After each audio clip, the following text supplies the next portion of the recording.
Nous avons des produits qui sont de plus en plus complexes, avec des normes à respecter qui le sont aussi, et il faut les vérifier tout au long de la durée de vie du véhicule. Donc pour ça, on doit développer des méthodes qui sont de plus en plus agiles, qui sont réactives et qui nous permettent de répondre au plus près aux besoins de nos clients tout en respectant ces normes.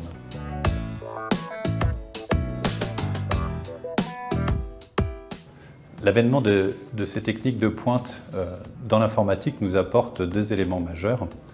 Le premier, la faculté à collecter un grand nombre de données, on va dire que c'est la data, et le deuxième, une palette d'outils puissants capables d'interpréter ces données, de leur donner du sens.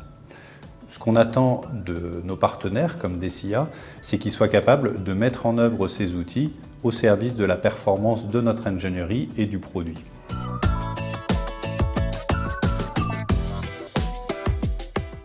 La mise à disposition de 3D dans les phases amont est quelque chose d'essentiel. En effet, on va chercher à mailler ces éléments 3D avec des concepts fonctionnels. De cette manière, on a pu constituer un outil capable de générer un grand nombre de solutions de circuits d'eau dans une plateforme hybride, parmi lesquelles l'ingénieur va être capable de chercher le ou les concepts les plus performants pour son projet.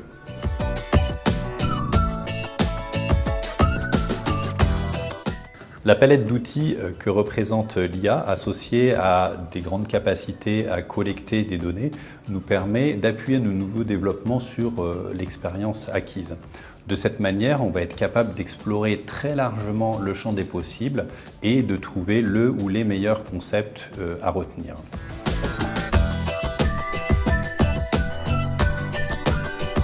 Le travail à réaliser pour pouvoir utiliser ces outils est immense. Il faut commencer par simplifier nos approches, arriver un petit peu à la manière de ce qu'on voit sur les smartphones, à avoir des applications qui soient les plus simples possibles pour l'utilisateur final.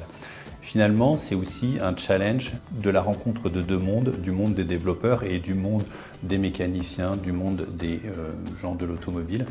Ils doivent apprendre à se connaître. Il y a un gros effort de culturation à faire pour arriver à exploiter correctement ces nouvelles technologies.